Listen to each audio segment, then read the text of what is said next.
Daily Broadside, day 612. Spent last weekend, the President's Day weekend, which, by the way, I think we should just do away with President's Day and just swap it for voting day. Just give everybody the day off, like several people have suggested in the past. Just let everybody go out and do their civic duty and just have the day off. Yeah, go vote in the morning, go vote in the evening, whatever. Get out there. We need a little bit more representation out there from the masses that live in this country. But nevertheless, I spent the weekend of President's Day weekend traveling to Johnstown, Pennsylvania. I love these little small northern towns. It is fascinating having grown up in the South. The architectural differences, the lifestyle differences, the just like being in somebody's home is just so vastly different than the way they're constructed down south. It's just very strange. It's interesting, I should say. A lot more Tudor homes, a lot of things built out of stone, which is really cool. But like, it's not so cookie cutter up there. And I'm sure they have their cookie cutter things, but it's obviously older neighborhoods and they're more established and all. It's very interesting. But man, they will just put a house anywhere on a hill. It doesn't matter. Johnstown, Pennsylvania reminds me very much of Western North Carolina. The neighborhoods and just how everything's structured and all this. We just don't have the rivers. A lot of flood history in that town. They got a funicular, I guess I'm saying, the most vertical incline train car there is. Fits like 100 people, a couple cars, you know. Of course, it was down. I just got to look at it. But neat town, very neat. It reminded me a lot of Scranton and other Pennsylvania towns I'd been to. But I had about 8 or 9 inches there, maybe, I don't know, maybe that much, I don't know, but at least several inches of snow on the ground whence I arrived. It was a good time. And I went out to a bar called the Boulevard. I think it was called the Boulevard Bar. And damn, whiskey drinks were $6.50. I was like, man, this is awesome. You know, so I'm probably just going to start drinking in Pennsylvania on the weekends. It just cuts into my profit margin is a lot more enhanced when I can drink at $6.50 a drink as opposed to $13 or whatever they're charging these days. These stupid places, it's ridiculous.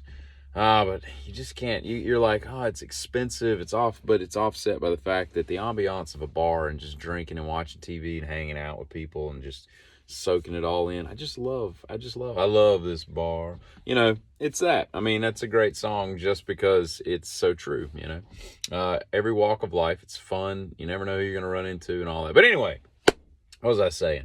So I go to Johnstown, and on the way home from Johnstown, I noticed on the way to Johnstown that we passed Shanksville, Pennsylvania. And I was like, why do I know that now? Oh, yeah. Flight 93. So on the way back home, made a bit of a detour, exit stage left, went by the old Flight 93 Memorial. And I got to say, I'm always fascinated by how the feds do the monuments that they have in this country. I've been to some really good ones and some kind of, you know, ones that are like, did y'all consult with anybody? I mean, this is boring, you know.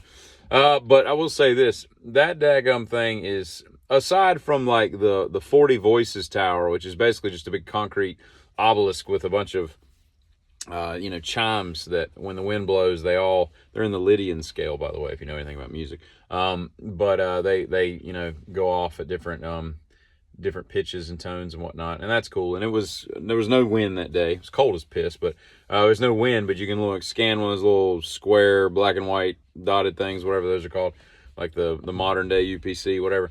And it'll let you hear what you can't hear whence it isn't raining, not raining, but blowing in the wind, as old Dylan would say. But then you go 3.3 miles back into the back of the property to get to the crash site. And it's crazy. It is so solemn. And of course, we were the only ones there. Like, there was nobody else there.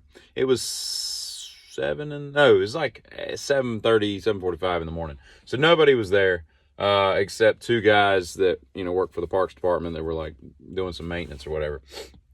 Gift shop, all that, visitor center, none of that stuff was open. But you go down this long black, like I think it was like a quarter of a mile sidewalk, like granite, whatever, and it's basically the flight path. And then you got this overlook next to these concrete walls and everything that they've put up, and it's really ominous. And it's, like I said, it's just out in the middle of nowhere. And although you can see a couple houses and little farms and stuff in the distance and all, you're pretty much just in an amazingly somber, quiet space, and it's just neat. and I say neat, that's probably not a good word, but it's kind of sad. Kind of sad. It's very sad, but it's there's like this feeling about it, you know. And I'm like, man, it's sad that this is out in the middle of nowhere that most people wouldn't go to. You know, obviously the 9/11 memorial, which I haven't been back to New York City since I was in, like, you know, high school or something. So last time I was there, the towers were still erect, but I haven't had the chance to go up there. I was supposed to go last fall, but the people we were going to see, one of them got COVID, so we couldn't go. But anyway, it's sad that not as many people will go to there. And I looked it up, and there's been, since that place opened, like 2011, 2012, there's been like 300,000 people. Now, I can only imagine how many millions of people have been to the Pentagon site, you know, the 9/11 actual ground zero site and all that. And it's just kind of sad because that thing's just off to its side out in the middle of, you know, farmland, Pennsylvania, that most people just don't have an occasion to get to. I mean, I guess you could make a trek to it, but most people, you know, wouldn't go there, whereas they would have a reason to go to New York City. But again, a very interesting, fairly well done place. And I must have seen 74 deer on the ring road that goes around, like the crescent roadway that takes you over to the lower part of the site where you can, you know, see all the wall with the names and all that stuff. But I love a good memorial. It's nice that they do that.